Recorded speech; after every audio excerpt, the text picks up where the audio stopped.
বিসমিল্লাহির রহমানির রহিম। আমি শাহরিয়ার রিজভী জর্জ। আমি নড়াইল জেলা বিএনপির সাবেক সাংগঠনিক সম্পাদকের দায়িত্ব পালন করেছি। আমি নড়াইল জেলা ছাত্রদলের নির্বাচিত সভাপতি ছিলাম। জাতীয়তাবাদী ছাত্রদল কেন্দ্রীয় সংসদের খুলনা বিভাগীয় সহসাংগঠনিক সম্পাদকের দায়িত্ব পালন করেছি এবং জাতীয়তাবাদী ছাত্রদল কেন্দ্রীয় সংসদের সাবেক সহসাধারণ সম্পাদকের দায়িত্ব পালন করেছি।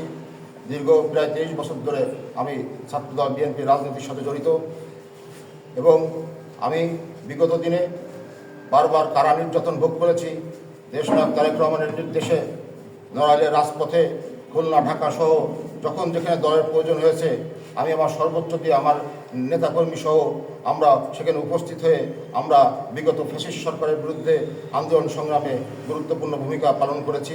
আমি মনে করি আমাদের প্রাণপ্রিয় নেতা এবং আমাদের আশা ভরসার শেষ আশ্রয়স্থল জননেতা জনাব তারেক রহমান আমার অতীত ত্যাগ তিতিক্ষা এবং আমার আচরণ সহ সব কিছু বিবেচনা করে আগামী যে জাতীয় সংসদ নির্বাচন 2026 সালের ফেব্রুয়ারি মাসে আমরা আশা করছি সেই নির্বাচনে নড়াইল 2 আসন থেকে আমাকে ধানের শীষ প্রতীকে মনোনয়ন দেবে এবং আমাকে যদি মনোনয়ন দেওয়া হয় আমি জয়ের ব্যাপারে 100% আশাবাদী এবং আমি নড়াইল 2 আসনের সর্বস্তরের জনগণের দোয়া প্রার্থনা করছি। সবাইকে ধন্যবাদ।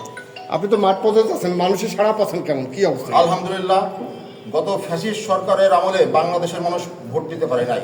বিগত 3টে নির্বাচনে বাংলাদেশের মানুষ ভোট দিতে পারে নাই। বাংলাদেশের মানুষ ধানের শীষে ভোট দেওয়ার জন্য সেই হিসেবে ধানের শীষে মনোনয়নপত্র হিসেবে ধানের শীষের পক্ষের মানুষ হিসেবে নড়াইলের জনগণ আমাদের ব্যাপক সাড়া দিচ্ছে এবং আমরা বিশ্বাস করি নড়াইল 2 আসন আগামী দিনে আমরা দেশনেত্রী বেগম খালেদা জিয়া এবং আমাদের নেতা তারেক রহমানকে আমরা উপহার দিতে ইনশাআল্লাহ সক্ষম হব।